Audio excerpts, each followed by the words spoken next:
I promised you some square format shooting, and that's what I'm going to be doing this morning. I'm on my local patch just down the road from where I live, and I'm going to be shooting with my new camera this morning. Now when I say a new camera, well, it's new to me, but it's quite old. In fact, it's probably about the same age as me, so quite old, and the same amount of knocks and dents. It's a Mamiya C330.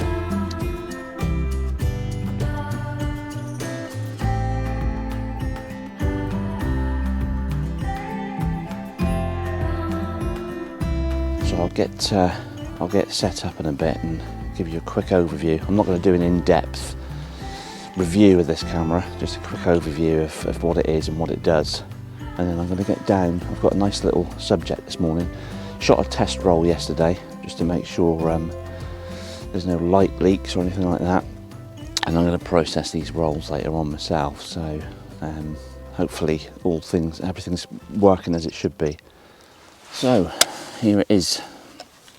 It's circa sort of late 60s, early 70s camera. It's a TLR. I've got an 80mm lens on it. So basically you've got two lenses. So this is the taking lens, this is the viewing lens. So I've got a normal chimney finder at the moment on it. You basically look down through the camera, compose on a ground glass screen. The image is inverted. So basically you compose the shot through this lens and then take this shot through this lens, and on here you've got your shutter speed and aperture focusing on the front there. So it's a bellows focusing, so as you can see, as I focus out like this, the bellows extends. Very basic camera. Shutter button, it's got two shutter buttons, one on the front, one on the side. You can use my cable release on this one here. But other than that, yeah, it shoots 120 film, 6x6, and it's a pretty basic camera. But I shot a test roll the other day, so I've got to grips with the basics of it. There's a few sort of issues that kind of warrant a bit of description. One being a TLR camera, when you compose through this lens and you shoot through this lens, you've got a slight difference. Sometimes, especially when you're focusing with the bellows extended, you get what's called parallax error. You can focus pretty close with this lens or with this camera, but if you extend the bellows, basically what happens, the parallax error is a difference between the two lenses. So in the viewfinder you get a line, which I'll try and show you later on, and you need to correct. So basically if you're focusing, you get this line, anything above this line isn't in the frame, so you literally have to just move the camera up a couple of inches. And then also you get a exposure increase as well, especially if you're fully extended, and again I'll try and show you that later on. The beauty with this camera is as well, it's got interchangeable lenses, so you can get all different lenses from I think about 55 right up to 250 I think. So I'm going to add a couple more lenses over the next few months, probably a 55, I've got the 80 here, and maybe a 180. Gives me a nice sort of range of focal lengths then. So why did I buy this camera? Well, first and foremost, the format, 6x6. I used to shoot square format, and I kind of miss that format. I've got the 6x17 film camera, which is great, but it's a bit limiting sometimes for certain compositions. So it's nice to have this as a complement really to that system. So I probably will be out shooting both systems side by side when I can.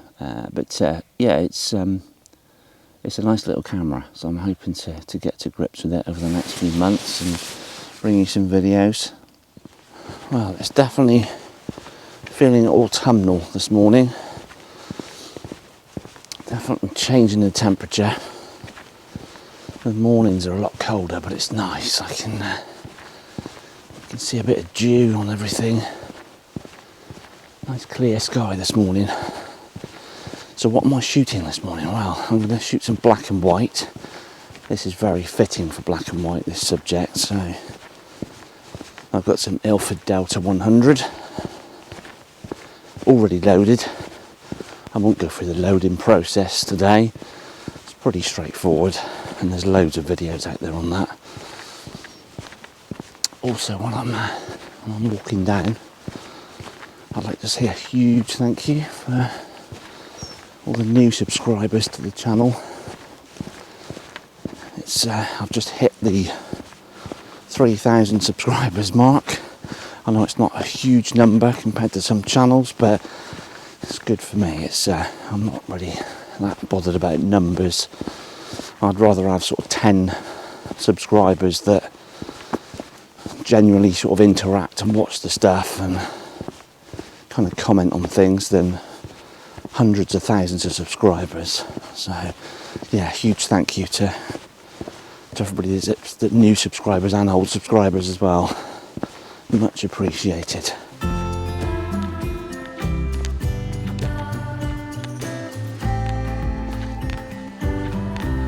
Okay, we're here. This is the barn, which is for sale at the moment. And there's the old tractor. I don't know if you can see it very well.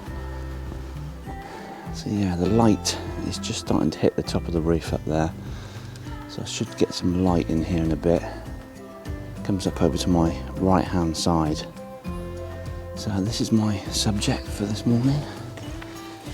I'm whispering because there's a house just behind here. Yeah, so I've lived here for about 4.5, 5 years, and this thing's been here all that time. Never moved. Doesn't look like it's ever going to move, to be honest. But yeah, so I'm going to set up a shot. A little bit of a shame that this for sale sign's there, which is a bit of a shame, but I think I've got a composition that I can crop that out. So I'm going to get the camera set up and see what I can do. Now, one thing to bear in mind with this camera, because I've got to look down through the viewfinder, not through it that way, I need to have it roughly sort of chest height. So my tripod doesn't need to be fully extended, basically. That's not my stomach, by the way, that's a big cow shed behind us. Although I am quite hungry this morning.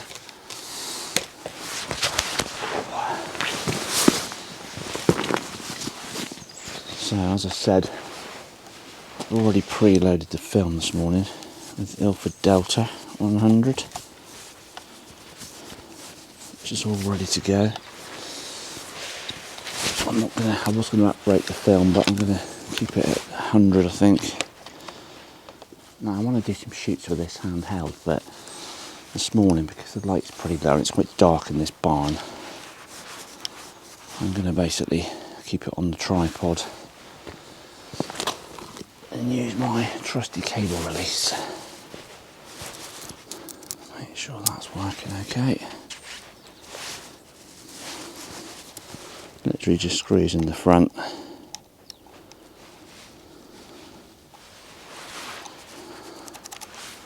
There we go. So yeah, basically flip this up. There we go. And then I've got this little tab here. Just push that one up. That brings up my magnifier then. So whether or not I can show you what I'm seeing. So that's my composition. It's an 80mm lens, so it gives me roughly equivalent to about 53mm if you think about it in 35mm terms. So it's quite tight. This is why I want to get the 55 as well. It gives me something a little bit wider. So that's my first composition. You've got this kind of triangular frame here of the roof. There's a little bit of bright light up in the top section, which is a bit of a pain. That's going to cause some problems, I think, but it's quite dark inside. But my main focus is obviously the tractor and the first few beams in the roof space. So I'm going to take some meter readings in a minute and see what we've got. So I'm going to take about 3 readings, one for the main part of the front of the tractor. Some nice kind of mid-tones there. Obviously the grass in the foreground, some mid-tones. I'm also going to take a reading for about 3/4 of the way back into the barn, and then I'm also going to take a reading on that little portion of sky there at the top and see what we've got. So my main base reading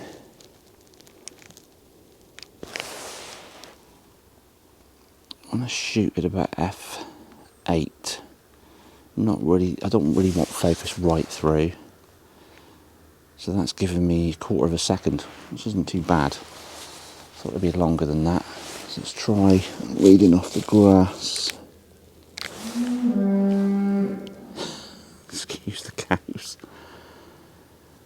Again, very similar reading here.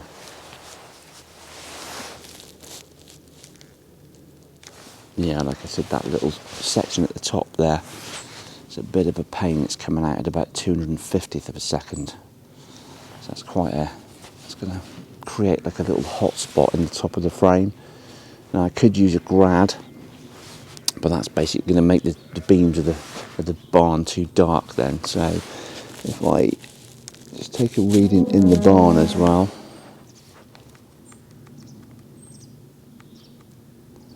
Half a second, so that's not too bad. I'm just going to have to live with this little portion of sky at the top, which is a bit of a pain.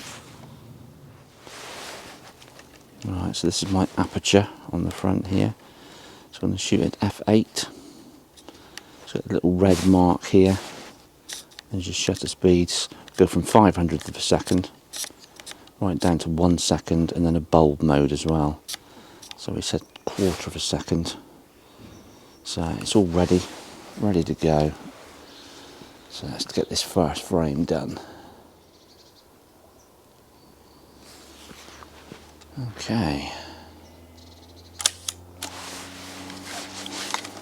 Sounds promising. So a little frame counter on the side there, which is great. It's quite excited about this shoot. It's quite nice to use this camera. It's very, very tactile. And like I said, the shutter's in the lens, so it's very quiet compared to some cameras.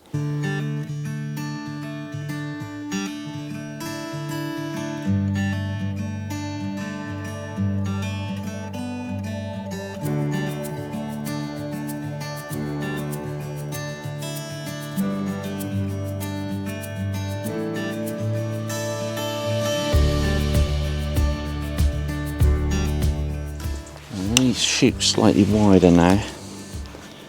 The beauty of this camera is you can take it off the tripod and have a wander around.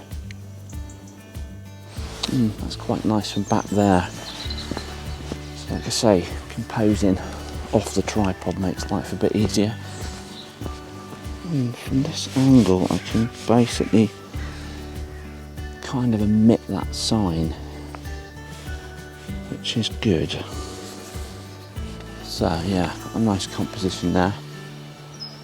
Up with the full roof of the barn, a triangular shape, and then the other rusty part of the barn behind. Please excuse the cows. So I'm going to shoot. I shot at f8 just now. I want to try and get a bit more depth of field there, so I'm going to f16. A little bit more depth of field. So I'm going to meter off the grass just inside the barn. It's giving me about half a second. So the light's picked up a bit now.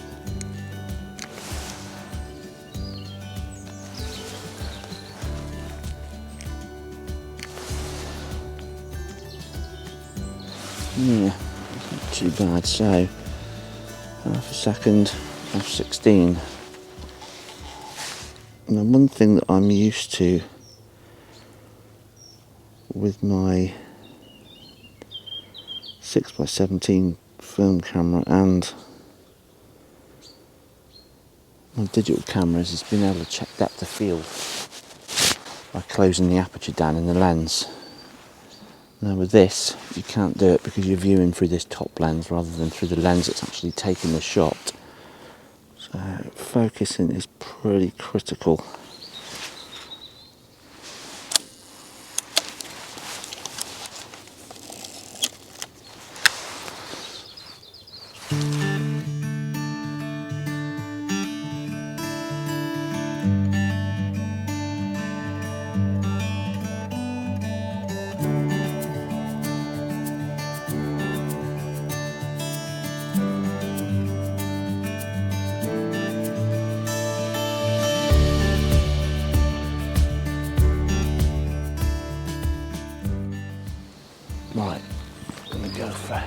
in slightly closer now.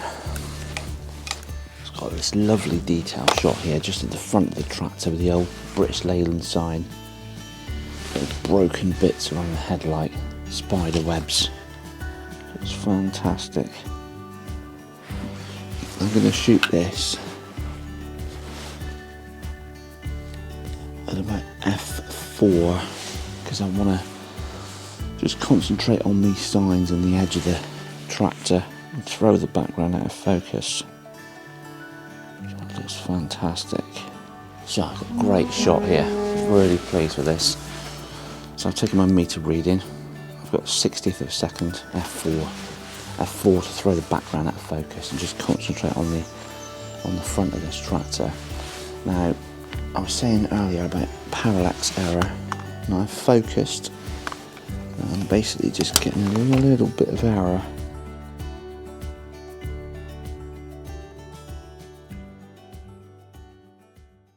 You can see as I focus close up, see that black line moving up and down? That indicates the top of your frame basically. So the closer I focus, the more parallax error I get. So to adjust for that, I get my focus and then I can just tilt the camera up so it moves the top of the frame. Now you also notice as well, on the left hand side you've got numbers. Now this indicates your exposure compensation when you're using bellows focusing. So it goes from 1.5 to 2.5 and 3. Now that equates to a half stop of extra exposure, 1 stop, 1.5 stops and 2 stops. So like I say, it's a quick, if you're on a tripod, it's quite easy to adjust. If you're hand holding, just move the frame up until you get your subject in focus. Now I'm using my geared head here, so it's quite easy to fine tune this.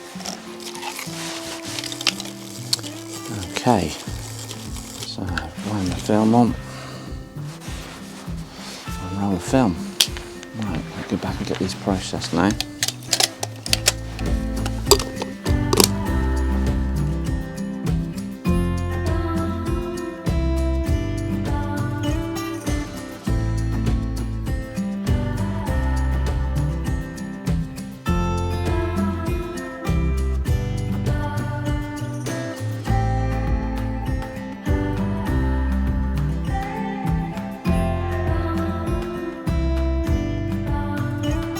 Wow, that was a pretty good shoot this morning. Enjoyed that. So nice to use old cameras. A bit more time consuming, but I kind of like that. I'm going to pack up and get back home now. Thanks for watching, and hopefully see you on the next one.